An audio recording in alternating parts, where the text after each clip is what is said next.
Okay, I'm going to look at problem number 27 in the book, section 3.7. I'm not going to attempt to draw that, so you're going to have to open your book to look at this. If you're not following along with your book, you're going to be lost. I just can't take up the space because the math's going to get kind of hairy on this. If you look at it, they tell us you've got a rectangle bounded by the x-axis. I'll just do a kind of just a thumbnail sketch over here. You've got a rectangle bounded by the x-axis and the graph of the circle, and or half of a circle. The graph that it's bounded by is y is the square root of 25 minus x squared. Okay, so it's half of a circle. In the book, they show, if you're looking at the rectangle, you might think the length was 8. But the thing about it is you really, maybe that rectangle is 8, but what they're asking you to do is find the length and the width that rectangle would have so that its area is a maximum. So you can't really count off the 8 as the length, even though we'd like to. It would make the problem a little easier. So we can't do that. They want to know what's the maximum area. So one thing I need to know is that for the area of a rectangle, my equation is length times width. Again, this is all about the rectangle. So if you think about it, if you look at what the length would be here, you have to double whatever the x-coordinate that lands on. If you look, there's the rectangle lands on an xy, and they're asking you, like, okay, it still has to stay on the circle, but what point with that corner on that circle would have to be to get the biggest possible circle we could get out of this thing. So if you look at that, if you look at the length of this thing, the length would be this much of x. That would be the x-coordinate up there. I went a little bit too far with it. The x that would get me out to here, but then I'd have to double it because it's got to hit the same place over on the other side. It would be basically, you could say it's maybe symmetric around the y-axis, okay? So my length there is actually going to be 2 times x, and my height is going to be whatever y value it took to get up to this point, y. All right, now the thing with this is I'm trying to find a way to get rid of one of these variables, because if I want to find the maximum, what I have to do is take the first derivative of this function. And since we're talking about area, we're looking at the area function here. Okay, so if you think about it, what you could do is say, well, 2x is the length, and I got half of a circle here. I'm sorry, 2x is the length, and you've got your y value. I could substitute in here. I know y is the square root of 25 minus x squared. And this derivative is going to be fun, isn't it? I'm going to take the derivative with respect to x. I'm going to have to use the product rule. Let me rewrite this function as 2x times 25 minus x squared to the 1/2 power. This is going to be a little tricky because not only do I have to use the product rule here, but I'm also going to have I'm going to have to watch, because I'm going to have to remember that I'm going to take the derivative of this term here, this 25 minus x squared square root. I got to also remember to take the derivative of the inside part. That's a substitution rule that we had. All right, so it's the first term, which I'll say is 2x, times the derivative of the second term, which is a half, times that whole thing. Remember, we drop the number out front.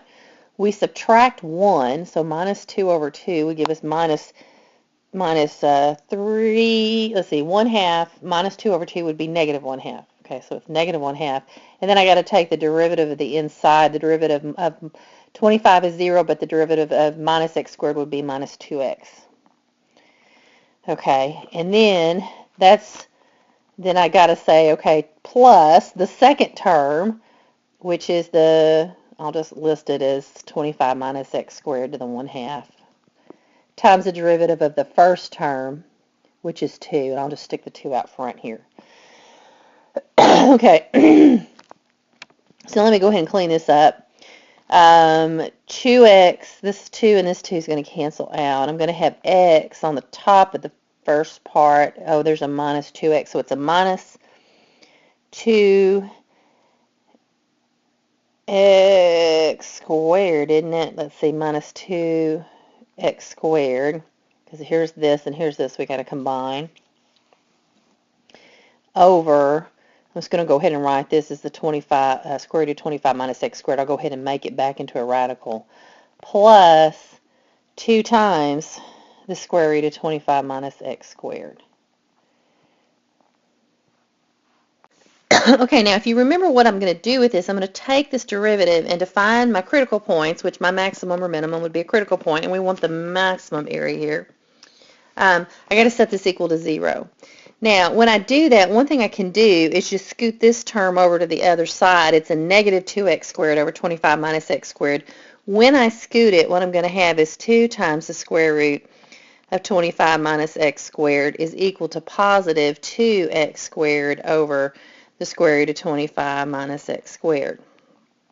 Okay, so I'm trying to solve it, and when I've got a radical, it's handy to put a radical on both sides. Now, one thing I can do is stick this over 1 and cross multiply. 1 times 2x squared is 2x squared.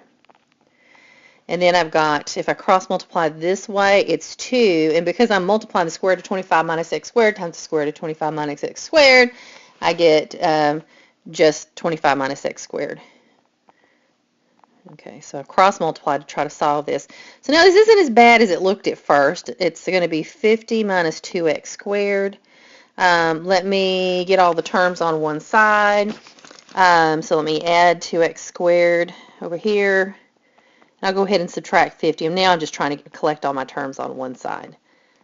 So over here I've got a 0 now, and I've got 2x squared plus 2x squared is 4x squared minus 50. Okay, that's a difference of 2 squares, so it's going to be 2x. Oh, it's not the difference of squares, is it? I can make it the difference of 2 squares. 2x minus the square root of 50 times 2x plus the square root of 50. Maybe there's an easier way to do that. What if I just said 4x squared is equal to 50 and divided both sides by 4? This would be easier to solve it if I just left the 50 on one side. Sometimes you think something's going to work out and it doesn't, so you just mess around with it. So x squared that reduces to 25 over 2, and so if I square root both sides, I get 2 answers. X equal plus or minus 5 over square root of 2. I could rationalize that, and so if I rationalize it, it's plus or minus 5 square root of 2 over 2. Remember, to rationalize it, I'm just getting rid of the radical in the denominator. Square root of 2 over square root of 2. That's how I'm coming up with this. Now here, these are my my maximum. This could be a maximum. This could be a minimum. I'm only getting this one answer here, and you think about it, it's kind of one. It's like I knew that my x values that I was going to get.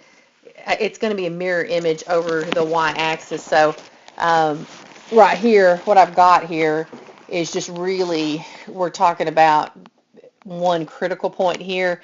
If you think about it, this was a parabola, wasn't it, when we went to solve it? So it's got a positive number on it. So 4x squared minus 50 would actually open up. We're only getting this one critical value, so this is the only thing we can use here. So this is going to have to be our maximum. If you look at this, just the whole scenario, our minimum one would be 0, and so we know it's not going to be 0, so this has to be a maximum because our minimum rectangle we can make would have an area of 0. Okay, so I've got plus or minus 5 squared root of 2 over 2. Those are my x values, and so if I go back, if I want to know the vertices of the maximum area, one would be 5 square root of 2 over 2, and I'm going to have to find the y value that goes with it. The other one would be negative 5 square root of 2 over 2, and I'll need to find the y that goes with it. So the original function was, if you look back where we substituted the y in so we could get it, actually we could do this. We know what y is equal to. It's equal to the square root of 25 minus x squared. How fun. Okay, so that's going to be the square root of 25 minus 5 square root of 2 over 2 squared. Now, if you think about it, we square rooted that early. It was, what, 50 over 4? Let's make sure. I don't want to make a mistake at this stage of the game. It's the square root of 25 minus, okay, we're 2 squared on the bottom is 4. 5 squared is 25 times 2 is 50 over 4. Okay, So that's the same thing as the square root of 25 minus 25 over 2. Let's make this 50 over 2. 50 over 2 minus 25 over 2 is 25 over the square root of 25 over 2, which we put plus or minus 5 over square root of 2, which would be plus or minus 5 square root of 2 over 2. Hard to read that, but hopefully you're listening and writing. Pausing the video if you see you can't read a mark, but you hear it. If you're just turning the videos on and watching it and not even listening to the talking to it, you might as well just be looking at the answer key. So we would have plus or minus 5 square root of 2 over 2. Let me put this in here. Now these are where the rectangle's hitting the circle. You kind of to get, okay, because they're wanting all 4 vertices. If you think back, what I'm getting right now are these 2 green ones I've colored in.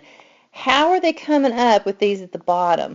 Well, where is the bottom of the rectangle? It's on the x-axis. So it's not like algebraically you could come up with those from what we've done here, but what you could do is say, okay, well, they've got the same x value, so it's going to be 5 square root of 2 over 2 and negative 5 square root of 2 over 2. But the bottom of it is sitting on the x-axis. You can see that from the picture in the book. So the y value is going to be 0. So these are the 4 vertices. Here's the top 2, and then I had to use some logic and thinking about the graph to come up with the bottom 2 because it didn't fall out algebraically.